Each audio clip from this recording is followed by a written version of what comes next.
When you lower your fees, you're reducing your profits. And we go back to point one.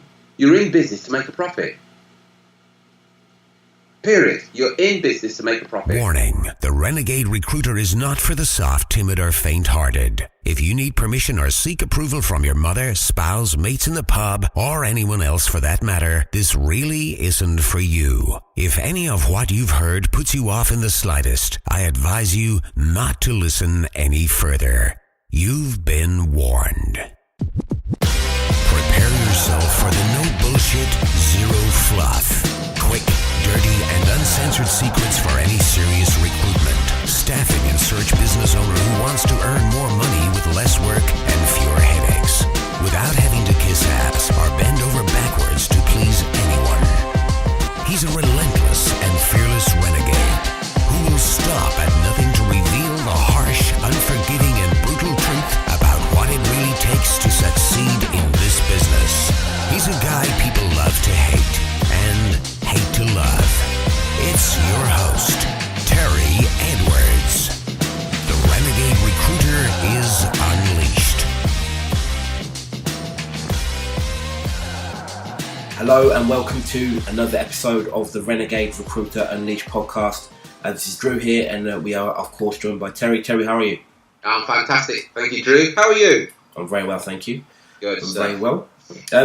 In this episode, we're going to be talking about 3 signs that you're running an unethical recruitment or search business. So when I say an unethical recruitment search business, I'm not talking about... So obviously what you do get people who will deliberately go out and run an unethical business and do things that are sort of underhand and unethical. But we're going to be looking at reasons why you might unknowingly be running an unethical recruitment or search business. And the reason I say that is because if you've watched any of our trainings, you may have heard us say this before, but what we believe is that the sole purpose of the business, sole purpose of the ethical business is to get the best possible results for your clients and the clients that you work with.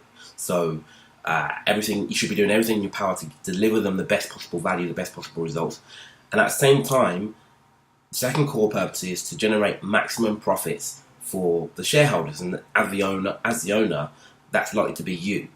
So, and these two things need to do simultaneously. So at the same time, every decision that you make needs to do both of those things simultaneously. And if they don't do those things, then you're you're unknowingly running an unethical business. Terry, anything you want to add to that?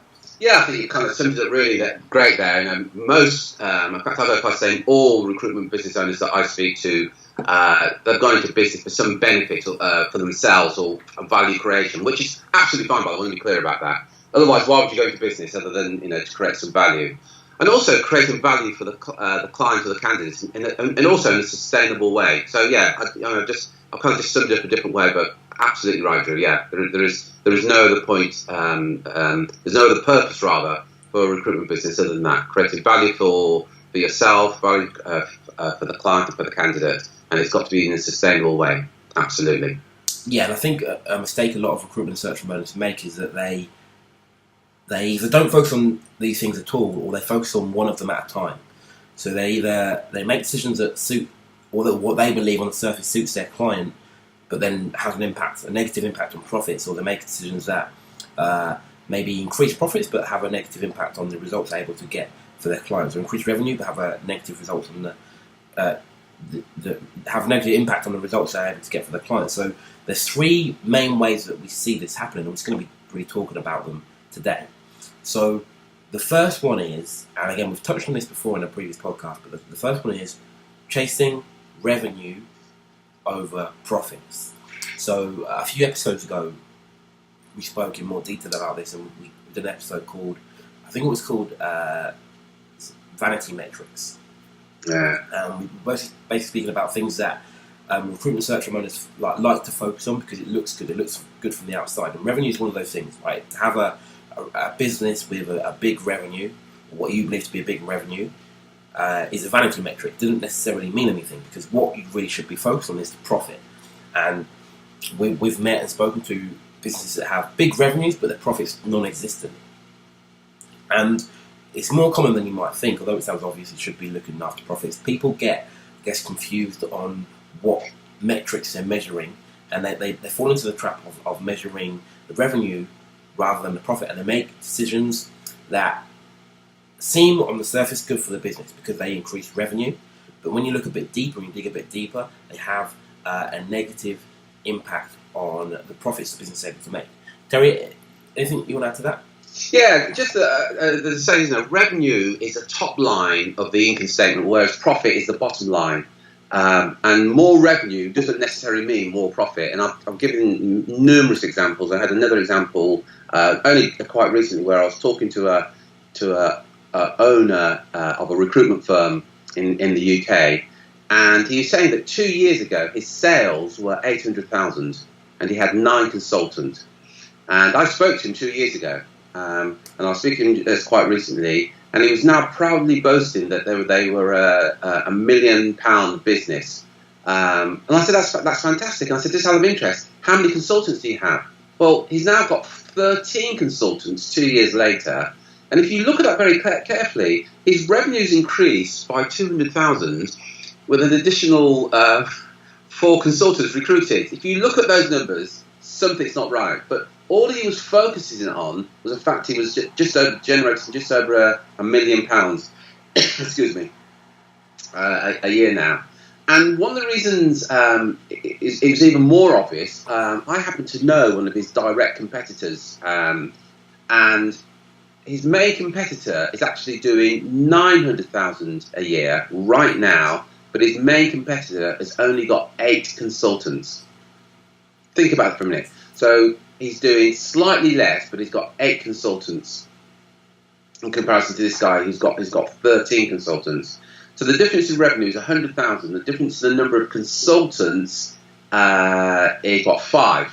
Now just think about that. So who's obviously the other business with only 8 consultants, 900,000 is a lot more profitable. And one of the consequences of that is that, and one of the things with profit, not necessarily what works hand in hand, but one of the consequences of additional profit is better cash flow. And I know the ins and outs of both these companies financially, and the other company with the greater profit obviously has got better cash flow. So they're able to do things that this other firm aren't able to do because they just haven't got the cash flow. But it makes me cringe sometimes when you hear recruitment to search owners talk about their revenue, and in some cases, Drew, as you well know, they don't even know what their profits are. And I say, in terms of profits per month, what are you looking at? And sadly, many cases, they have no idea what they are, but they know what their annual sales are, which is almost pointless sometimes.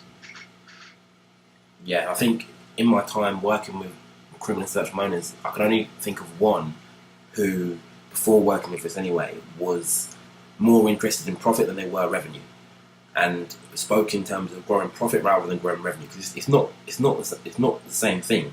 And in fact, you can probably right now in your business reduce your revenue but still increase your profits. And I can think of numerous examples of people that have come to work with us because they thought they wanted an increase in revenue, but then when we sort of share this with them and they think, actually, yeah, what I do want is an increase in profits because I want to be able to reinvest in the business or take more money out of the business for myself, then you can do that right now without any additional infrastructure, without having to do any extra work even. Just looking at your numbers closely and making a few tweaks to the way you're doing things, you can quickly see an increase in profits. And I'm thinking of a recent example of a client who's worked with us who doubled their prices and lost 15% of their sales. Their sales have dropped 15%. And what was happening is their revenue was down, right? So they're looking at the lost sales and the revenue being down and thinking that it was a bad move to increase the prices. But when you, again, looked beneath the surface and said, well, let's have a look at your profits. What's better? You're now working less, you've got more profits, you're taking more money out of the business. The loss of 15 sales doesn't matter. It's about the profits. The loss of revenue does not matter. It's about the increase in profits that we should be looking at. Yeah, that's a great example. You put 2 examples. We won't mention any names, but the first person you're talking about who only talked about profits. So whenever you talked about it, I know exactly who you're talking about. He only talked about his monthly profits, his quarterly profits. And we have a group called the Elite, and we get together sometimes. And some of the other guys in the room would challenge him and say, "Yeah, oh, correct, I nearly said his name then. Yeah, but what's your turnover? And he said, well, it almost doesn't matter. I just measure profits quarterly, monthly, and annually. So really, thanks for reminding me of that. And that other example, that recruiter who doubled the fees, and to be clear on that, they were what's called a fixed fee firm. I won't give the numbers away, but they had in my opinion, a very low fixed fee as to what they were charging for their recruitment, and they literally doubled their fee overnight. They doubled their fees, and as Drew said, they lost 15%.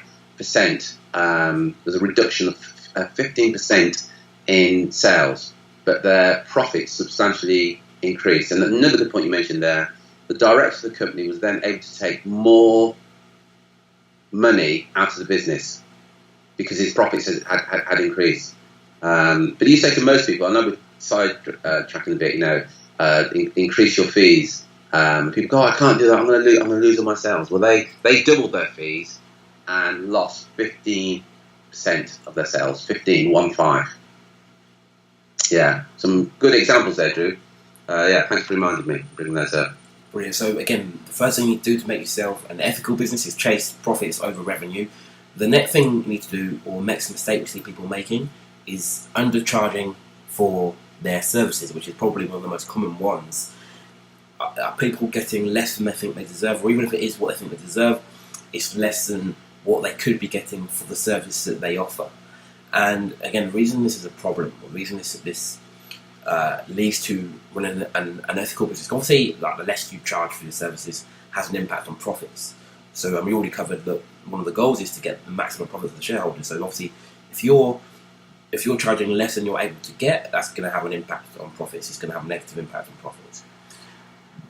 When you work for what you think you deserve or what you believe that your services deserve, and again, it's happening subconsciously, it's not a deliberate thing that anyone goes out and does, but you can feel resentment towards the client and resentment towards the role that you're working on.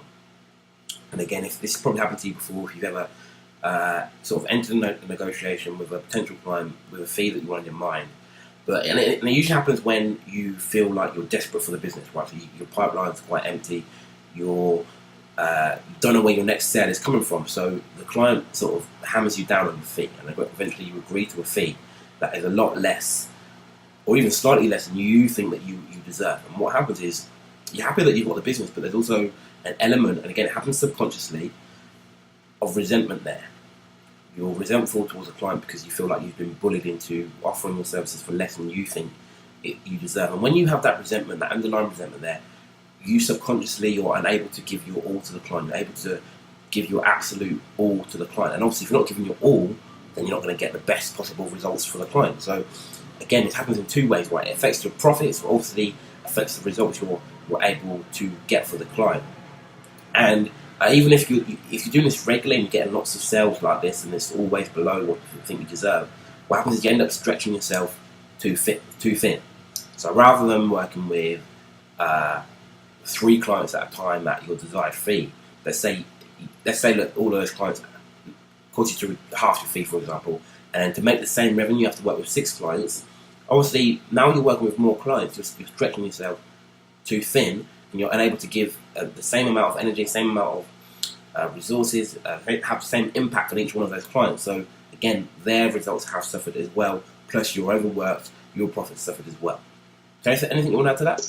Yeah, the other thing to that is that one of the questions that we ask recruiters and search firms every day of the week is, how would you mark your service out of 10? And often they will say anything between sort of 7 and 10 out of 10. And then you ask them about what their average fee is, and they'll say, well, we're not the most expensive, we're not the cheapest, we're sort of, just above the cheapest is often what you find. If you think about that logically, you can't be one of the best in your niche and also one of the cheapest. You can't have good and cheap. You're either cheap and not very good, or you tend to be expensive and a lot better. It's a bit like if I came along to you and said, look, I'm going to sell you, a Mercedes car. So it's a brand new Mercedes car, and it's only 5,000 of your local currency. Well, you undoubtedly you're going to be suspicious of that. You're thinking, well, that doesn't add up. If it is the car that you're saying it is, Terry, it doesn't add up. And it's the same with your clients. You're causing almost conflict within their mind. You're saying, yeah, we are the best, and here's the reason why we're the best. But also, we're one of the cheapest as well. You can't have good and cheap. I want to make that absolutely clear. You're listening to the Renegade Recruiter Unleashed podcast.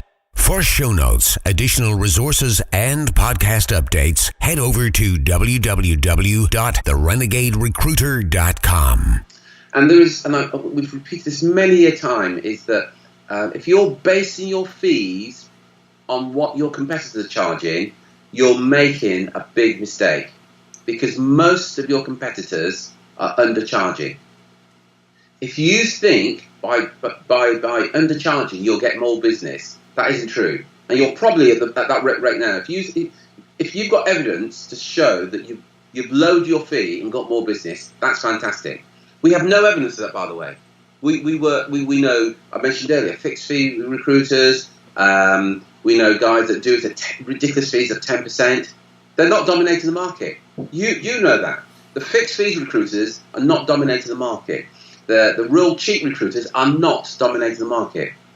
Clients aren't buying on price and price alone. There are other factors coming into it. But I think it's almost to do with our upbringing, Drew. We think it's, if we can be, and people say this, if I can be competitive, I'll get more business.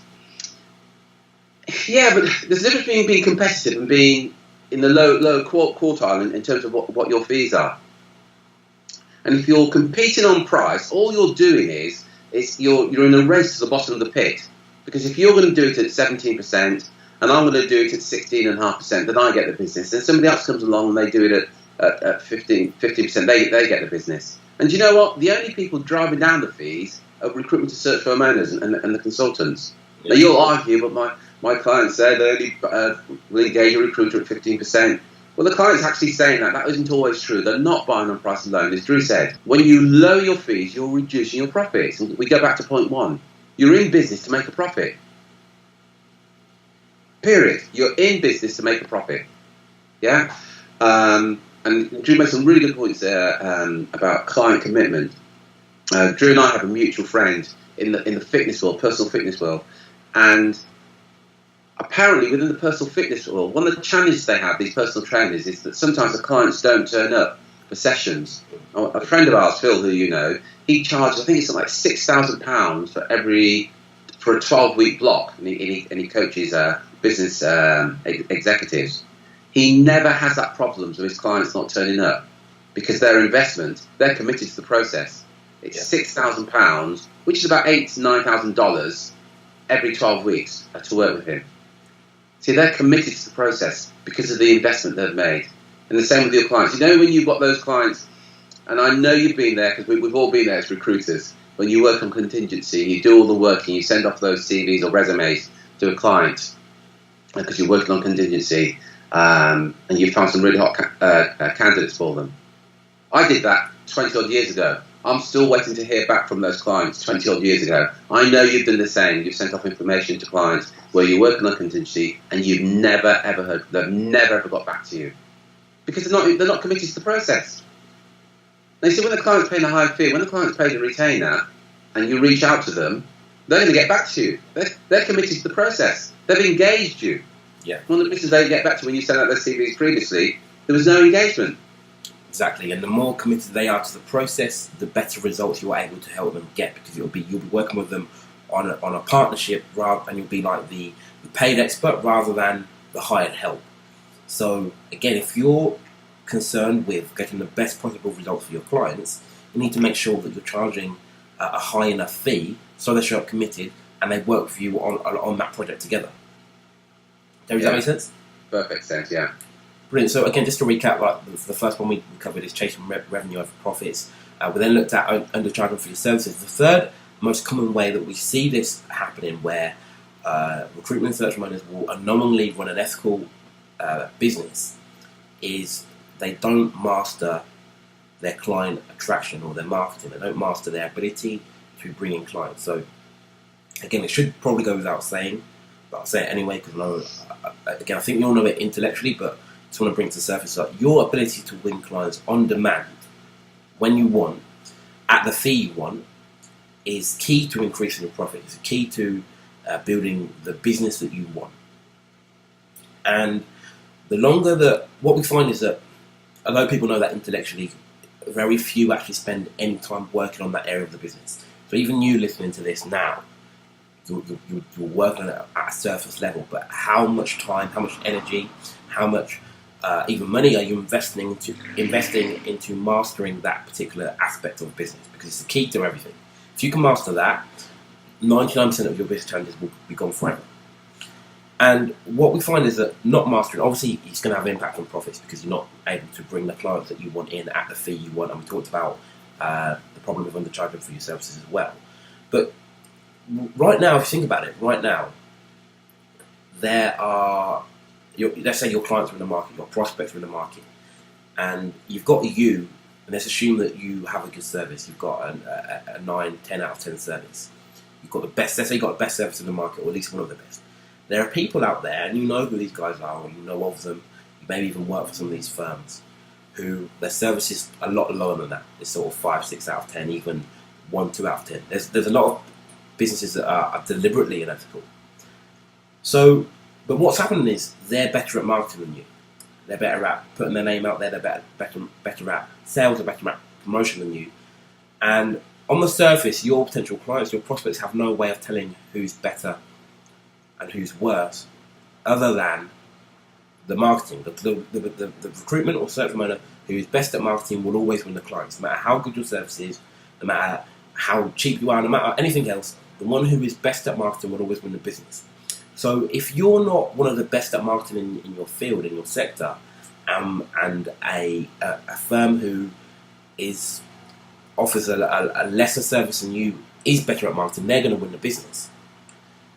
And if they win the business, the client's not going to get the results that they want. They're not going to get the best possible results, right? So if you've got a good service and you're able to get your clients the best possible results, one of the things that you need to be able to do is convince them of that fact. And the only way you're going to be able to do that is to get better at marketing, get better at the art and the skill of being able to attract the right clients. I'm talking about the right clients, the perfect fit clients at the right fee and whenever you want. If you're not able to do that, or you're not continuously working on improving that area of your business, you are unknowingly running an unethical business, because it's obviously going to have a negative impact on your profits, and it's obviously going to have a negative impact on the clients in your market, what results they're able to get. So if you want to get maximum profits, and you want to get your clients the best possible results, you need to become the best at marketing, and be constantly working at becoming the best at marketing. Terry, does that make sense? Yeah. If you talk to any recruitment or search firm and ask them what their biggest challenges are, I can guarantee it will be around one of these three things: lack of time, underperforming team, lack of money. Time, team, money. It's always around those things. But if you look at those even closer as to what's going on there, so they say lack of time to do what I need to do to bring in more business, client attraction. Underperforming team, the team aren't bringing in more business, client attraction. Time, team, money. Lack of money, I haven't got enough money in the business, client attraction. They all come back to client attraction.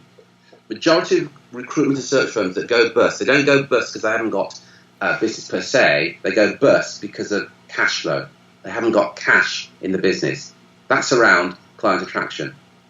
Another big frustration for recruitment and search firm owners is this famine and feast. And what we mean by that is you win a job order, you work on that assignment or those assignments, you work your butt off on those assignments, you then deliver. Upon completion of those assignments, you then go, oh shoot, now what am I going to do? And you need to bring some more business in, because although you've delivered on that assignment, you know you're going to get those invoices paid very shortly. There's nothing else in the pipeline. Again, that's all around client attraction. As Drew rightly said, the most successful recruiters out there aren't necessarily the best recruiters at what they do. They are better than you at attracting clients and candidates into their business. Clients aren't buying from you right now because they've never heard of you. They don't even know who you are. That's what's going on there, because you haven't mastered client attraction. It's the key to your success. As Drew rightly pointed out, there's some lousy recruiters out there in terms of what they do, and they're quite upfront about it. When we ask them, what do you give your service out of 10? They'll say 5, 6 out of 10. We fall down on this, Terry. We fall down on that. How's business? Sales-wise, Terry, business is great. We've got a marketing system in place, so we can attract clients as and when we want. They haven't got a problem. Their clients have got a problem because they're lousy recruiters, but they haven't got a problem. But think about that. They are lousy recruiters. They're quite upfront about it, off the record, so to speak. You're a better recruiter or search firm than them, but they've got more business than you because they're better at attracting clients and candidates. That's what it's all about. Yeah. And just on that, Terry, just going back to the recruiters who sort of will mark their service about sort of 5, 6 out of 10, it's sort of on a side note, the reason that happens, 9 times out of 10, the reason that's happening is because they're undercharging for their services, so they're stretched too thin, and that's why they're unable to give the best possible service. Like we spoke about earlier, it's because they're undercharging for their services. So again, just another side note there of why you should be charging more for the service that you offer, especially if you want to offer the best service for your clients. Yeah. So there are the 3 main reasons why, 3 signs that you're running an ethical recruitment search business. As we said at the very top, the purpose of running the business is to create some benefit or value creation for yourself. And also create value for your clients and your candidates in a sustainable way. And 3 big things and challenges are: 1, chasing revenue over profit. So they focus more on your sales and your revenue rather than your profit. What you want to be focusing on is your profits. 2, undercharging. So undercharging for your services, thinking that's going to help you get more business, but you've got no evidence to suggest that to be the case. And by the way, that's often an emotional thing. There's this gut thing saying, if I charge less, I get more business. But there is no scientific evidence to actually support that. And as I said, look around the market and look and see who are dominating the market. And are they the cheapest recruiters out there? Are they the fixed fee recruiters out there? And number 3, not mastering your client attraction. You can have the best service in the world. If your clients or candidates have never heard of you, it counts for jack shit, quite frankly. It means nothing. Having the best service is not where you're going to get business. Having the best client and attraction system is how you're going to grow. It's how you're going to get more money, how you're going to get more time. And by the way, what we find as well, your competitors who are better at attracting clients also are better at attracting the top candidates. Because they say, consultants, my apologies. Because they can say to their consultants, come and join us. We have no problems in terms of winning retained business. We've got a marketing system in place so we can win business. So you're never ever going to have to cold call. We're going to give you warm leads on a weekly and daily and monthly basis. Think about that. Because they've mastered the client attraction. So the other problem you've got as the owner is you're competing. You're after that same consultant. Consultant's saying, well, why would I come and join you and have to spend hours on the phone cold calling, where this firm is saying, we've got on top of that. So they're the 3 things. If you want help in increasing your profits, if you go to terryedwards.com/apply and book a telephone meeting, no cost obligation, with one of our members of our team, we'll show you exactly how to do that. If you want to discover how you can get higher fees for the service that you're offering right now, go to terryedwards.com/apply and book a session with one of our team. And we'll share with you the secret formula that means you can increase your fee and get more get paid more for the work that you're actually doing. And if you want help in attracting clients, so you never ever have to cold call ever again, and you can get clients coming to you wanting to buy from you more than you actually want to sell to them, go to terryedwards.com/apply. If you want to discover what the top recruitment and search firms are doing right now to attract clients and candidates, go to terryedwards.com/apply and book a telephone meeting with one of our members of our team. We'll sit down with you and we'll share with you exactly what your competitors are doing right now and what you can do so you never ever have to cold call again and you've got clients coming to you wanting to buy from you. Drew, anything to add to that? No. Excellent. As usual, Drew, really appreciate your input and driving this podcast. Absolutely brilliant again, as usual. Thank you very, very, very much for listening. Look out for our next podcast. If you've enjoyed this podcast, share it with your friends and your peers. Please do. Look, we're doing this completely free of charge. There's no obligation, there's no cost. So please share this with your friends and your peers in the industry. Until next time, take care, take action, and be relentless.